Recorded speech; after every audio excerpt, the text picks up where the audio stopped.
da esperança no governo Bolsonaro, Partido Conservador e Poder Moderador, a Casa de Bragança.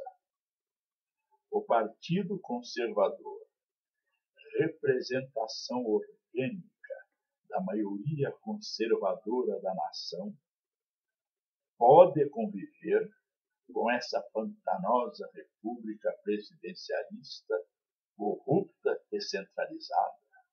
A Primeira República se organizou em torno dos interesses da monocultura cafeeira de espírito escravagista em São Paulo, com o apoio das Minas Gerais. Seus sucessivos presidentes foram sempre indicados pelo presidente anterior e consagrados pelo bico da pena dos coronéis, serviçais e dependentes. Interesses políticos mesquinhos e medíocres, associados à corrupção generalizada. Depois, a sangrenta ditadura Vargas, admirador de Hitler e Mussolini, e agora glorificado pela esquerda fundamentalista. Curiosamente, os governos militares, embora estatizantes e positivistas, tiveram o mérito de desenvolverem a infraestrutura do Brasil e permitirem momentos de paz e tranquilidade.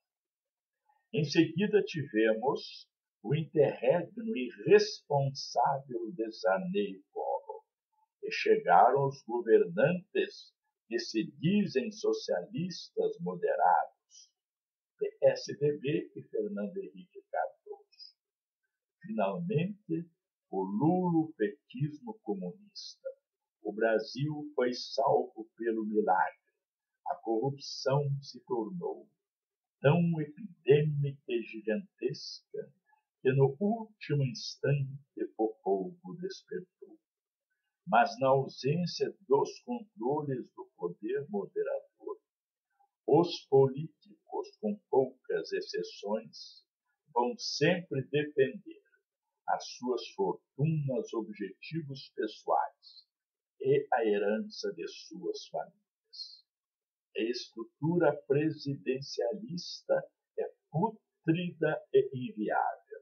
Mesmo que o Partido Conservador se organize nesse ambiente, mais cedo ou mais tarde, o pântano republicano vai degenerar as melhores intenções.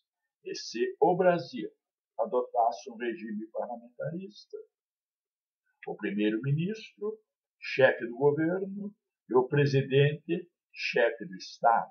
Acontece que o presidente não foi educado e preparado para tal missão.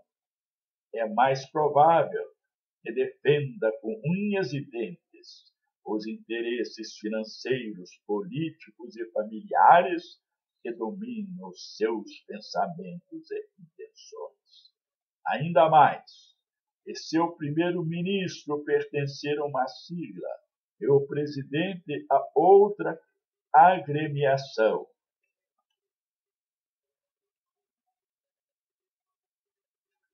o que aconteceria? Imaginem o permanente choque de objetivos contraditórios. Tais alternativas são falhas e terminam em situações caóticas.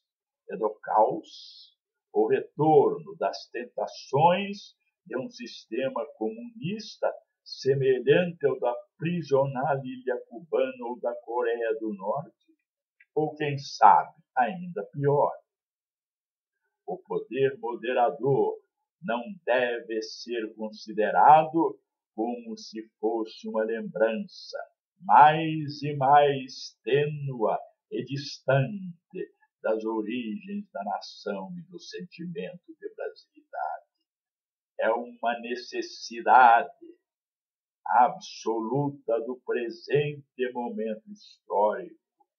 O poder moderador é a garantia de um contínuo crescimento em um ambiente de estabilidade, evolução constante do índice de desenvolvimento humano e a consequente e necessária liberdade e felicidade para o nosso povo.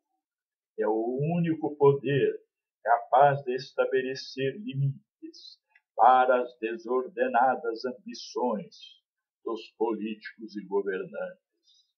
Estabiliza o poder executivo representado pelo primeiro-ministro e o parlamento, garante a independência do judiciário, impede a fusão espúria do executivo, legislativo e judiciário, fusão característica dessa malfadada república. Eis algumas ideias e sugestões para um debate inicial.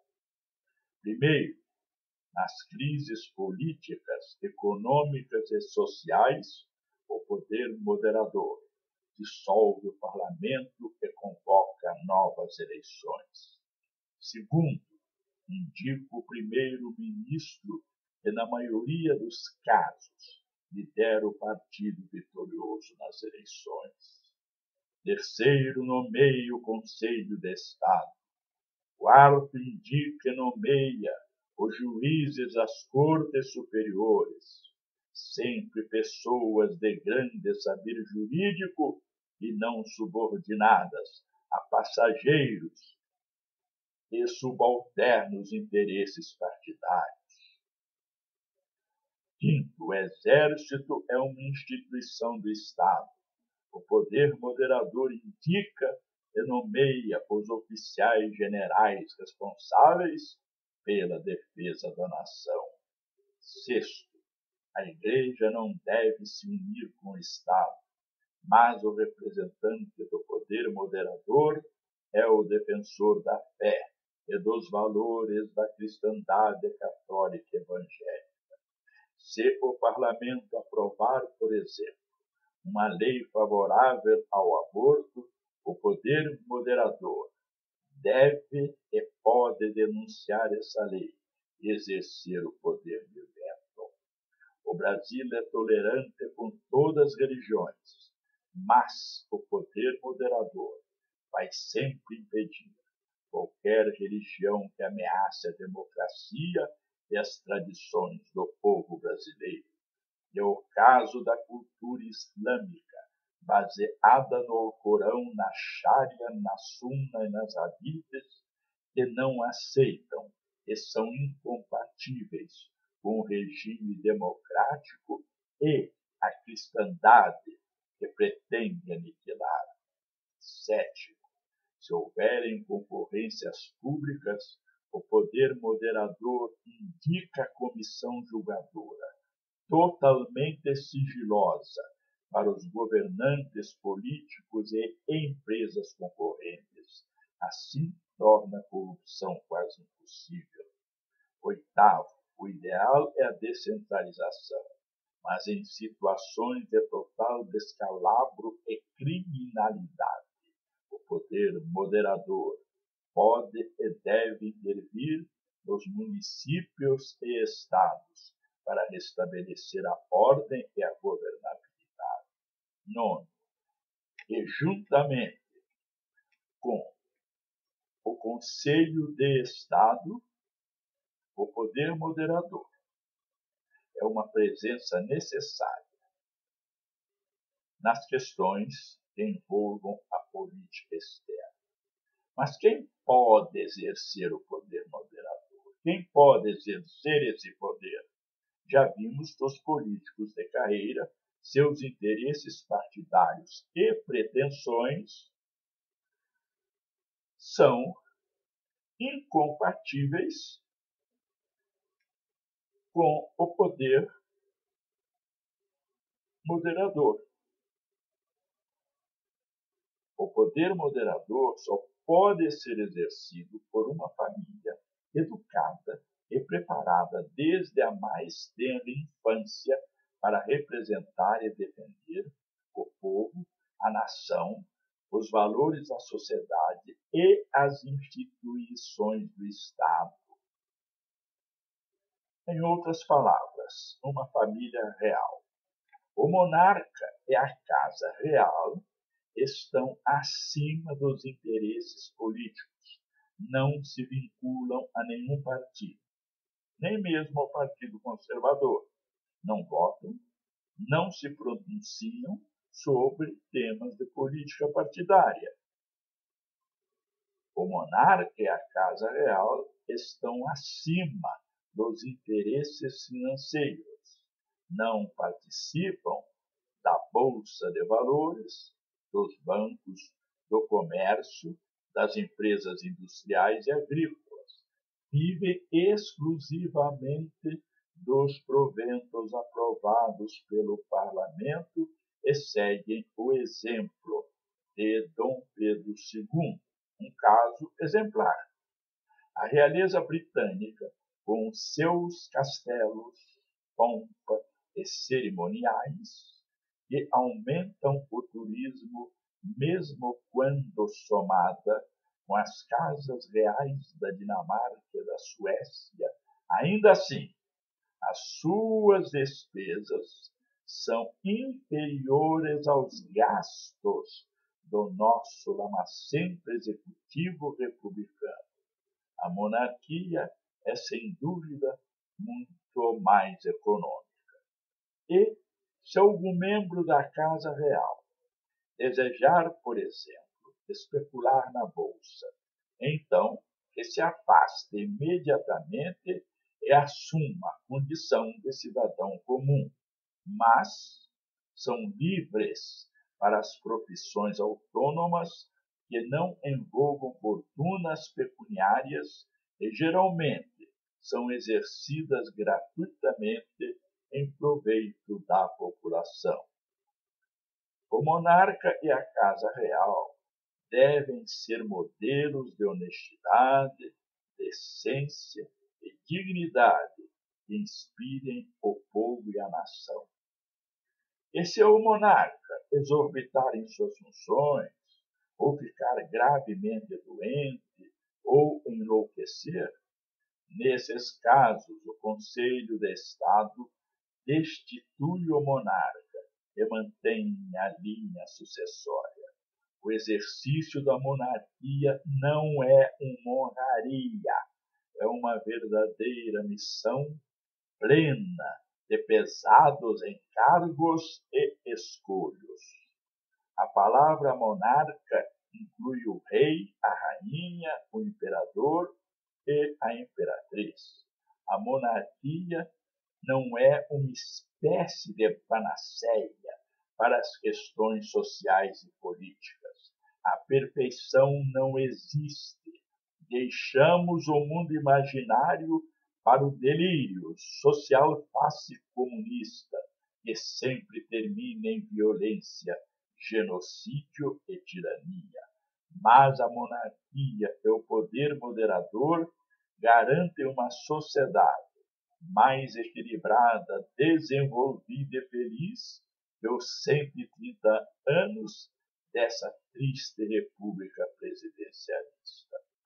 Recordem que a maioria das nações com elevado índice de desenvolvimento humano são monarquias constitucionais parlamentaristas. A Casa de Bragança, uma dinastia, não surge do acaso. Não se inventa uma dinastia. Uma dinastia está sempre alicerçada nas origens, na história, nos valores e tradições, vasto rio que une as gerações. As nossas raízes se originam em Portugal. Portugal nasce no milagre de Ourique. Um punhado de feros lusitanos em torno de Dom Afonso Henriques vence 5 reis, 5 exércitos muçulmanos. Sem essa vitória, o Brasil não existiria como hoje conhecemos, e a nossa língua, com certeza, não seria o português. talvez o árabe, talvez o espanhol. E a reconquista não seria uma vitória portuguesa, seria puramente castelhana. E Portugal se levanta como nação, totalmente independente diante de Castela, com a vitória do santo condestável Nuno Álvares Pereira na decisiva Batalha de Aljubarrota, o milagre de Aljubarrota. A dinastia de Avis consolida Portugal, e com audácia desbravam os mares nunca antes navegados. E da união da filha do santo condestável com o filho de Dom João I, fundador da dinastia de Avis, nasce a Casa de Bragança. Se a vitória sorrisse para Castela, a nossa fala ainda seria o português, a última flor do laço inculta e bela? Não creio. E a nossa terra, provavelmente dividida em pequenos países, mais uma fragmentada herança colonial da Espanha, como acontece no restante da América Latina. Apesar do mimimi dos pseudo-historiadores marxistas, as origens do Brasil são ibéricas, portuguesas e católicas. O povo lusitano, ao contrário dos ingleses e holandeses, se misturou em todos os recantos do mundo, com os hindus em Goa, com os chineses em Macau, na África portuguesa, em Timor-Leste. No Brasil se mestiçou com os negros e índios. Eis a nossa grandiosa nação mestiça, mas sempre conservando o que eu chamo de portucalidade, a alma e o gênio lusitanos, criando a cultura e a civilização, como atestam os malês que retornaram à África ou a tradição dos chachás. E os povos indígenas aculturados no melting pot brasileiro. A Casa de Bragança foi o fundamento dessa construção. Manteve a unidade territorial, o nascente sentimento de brasilidade do Grão-Pará, as coxilhas os pampas do amado Rio Grande. Se insere naturalmente na formação histórica do Brasil. Essas considerações fazem da Casa de Bragança a única possibilidade de restaurar a monarquia constitucional parlamentarista. Porém, na minha opinião, dificilmente a monarquia será restaurada em um processo de cima para baixo. Não afasto essa possibilidade. Embora os políticos, geralmente em sua maioria, não desejem perder privilégios, existem no Congresso muitos monarquistas. Poderiam catalisar o movimento monarquista de muitas lideranças conservadoras que se manifestam no YouTube e nas redes sociais, com milhões de seguidores, são monarquistas.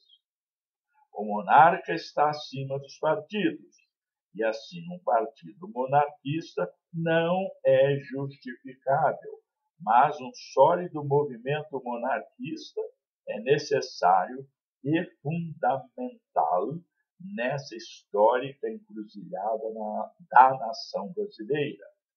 Pode, com muita clareza, se inserir naturalmente no processo de construção do Partido Conservador. Mas saibam que o movimento monarquista não depende da eventual existência ou fundação do Partido Conservador. Sem uma poderosa militância, o movimento monarquista não vai se consolidar. Em outros vídeos, analisamos cuidadosamente a formação da militância conservadora. E essas análises se aplicam naturalmente à criação da militância monarquista. Não pretendo ser repetitivo, apenas reafirmo o seguinte: o Brasil é um país continental, com mais de 200 milhões de habitantes. 1 ou 2 milhões de militantes são números realistas e capazes de reunir 40, 50, 60 milhões ou mais ainda de assinaturas pela restauração da monarquia. E quando isso acontecer, a monarquia será inevitável. Se vontade houver, o sonho se torna realidade. Um Brasil grande, rico, estável e organizado. Conservar, restaurar, renovar.